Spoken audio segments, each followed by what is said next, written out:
Hey y'all, Coach Simmons again, and I know I'm dropping a lot of videos today, but you know what? I feel like doing that today. Do me a favor if you're new to the channel, if you just happen to see this and want to click on it, do me a favor, please. Comment down in the comments below. Give me a share if you dig it. Subscribe if you want to go to.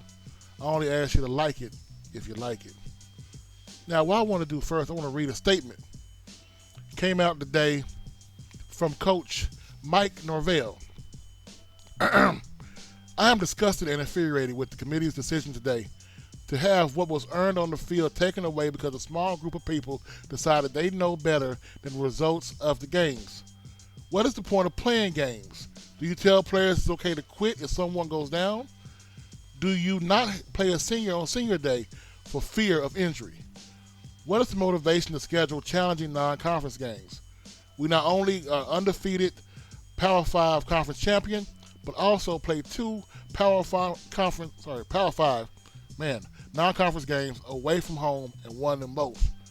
I don't understand how we're supposed to think this is an acceptable way to evaluate a team. I'm hurting for my players who have displayed tremendous amount of resilience and response this season.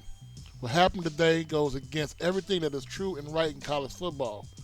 A team that overcame tremendous adversity and found a way to win during whatever it took on the field was cheated today. It's a sad day for college football. I'm proud of the work we have put in and the players I have a privilege to coach. We have one more opportunity to define our 2023 season in the Orange Bowl, and I believe in how our team will respond. People, I'm going to tell you right now, y'all done messed up because there is no way Florida State should have not been in the college football playoff. And I know they're going to say the law of transitive property. You know, Texas beat Alabama, and Alabama beat Georgia, so Texas is better than Bama, and we got to put Bama in there because they beat Georgia. Well, if that's the case, if you play in the law of transitive property, that's how that works, by the way. Alabama barely beat USF, scored 17 points on them. FAMU scored 34. So in the law of transitive property, FAMU is better than Alabama. See how dumb that sounds? And then the whole argument about, well, Florida State had a bunch of close games this year. They had a bunch of close games. Let me see. 45-24 at LSU. That don't sound close. 66-13 Southern Miss. Okay. 31-29 Boston College. 31-24 Clemson. 39-17 Virginia Tech. Don't sound close. 41-3 Syracuse. Don't sound close. Number 16 ranked Duke. 38-20. Don't sound close. Wake Forest. 41-16. Pitt. 24-7. Miami, a rivalry game, 27-20. Florida, another rivalry game, 24-15. And Louisville, sorry, my bad, 16-6. So if you want to play that game about scores, right? Texas started off beating Rice, 37-10.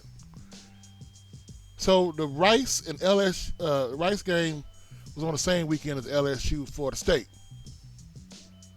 But we're going to flip that because next weekend, Texas went to Alabama. And that was their big win, right? Their big win was Alabama. I will argue at the point in time, Florida State win versus LSU was bigger. If we're going to play that law. And looking at Texas' schedule, okay, they beat Kansas 40-14. They lost to Oklahoma. They barely beat Houston 31-24. They barely beat Kansas State 33-30. Barely beat TCU, which lost to Colorado, 29-26. Barely beat Iowa State 26-16. So there's no way you're going to play the law of transitive property. Yeah, I said it. With Texas, but not play that with Florida State because they have not lost a game. Yeah, I know you're going to say the schedule didn't end up being as great as it was. Okay. but neither did Texas schedule. And now we're sitting here playing these magical musical chairs, not knowing that the bowl games, once they come up, people, FSU gets to play Georgia. Oregon plays Penn State. So what they're trying to do, they figure, well, we'll just put FSU versus Georgia, and then they can't say anything because they played a big team and got blown out. Well, the problem is, they play Georgia in Florida. This is not the Georgia-Florida game in Jacksonville. This will be a pro, and I mean a pro Florida State crowd. I don't understand what people understand. Yeah, I don't know what you're talking about, basically. There is no way in hell Florida State is going to lose to Georgia. And if Florida State blows out Georgia, my question for you, if we're going to play the law of transitive properties, does that mean that Florida State should have been in the playoff after Alabama gets blown out by Michigan? Are we going to look back and say, well, Georgia lost by 3 or whatever to Alabama, and Florida State beat them by 40? Is that how we're going to play this? I want you to understand what's going to happen. You have a bunch of seniors who are going to come back next year, teed off. You have the current number 3 recruiting class in the country at Florida State. It's going to come with a chip on their shoulder. Next year, you're going to have the 12-team playoff. And all of these SEC sycophants on ESPN, the ones who have to prop up the SEC because they're the only big contract on their network. Oops. Yeah, the SEC generates more money than the NBA on ESPN. Oops. So now that we know they have to prop them up because they're the only ones keeping them afloat. When they come next year and Florida State runs the gun on their ass, are we going to sit back and say, well, last year was a mistake? No, your ass knew this year it was a mistake. Don't try that whole TCU. Well, we didn't know TCU was going to be good either. TCU got good by transfer portal players. I keep telling you people this. No team has ever won a championship winning the transfer portal.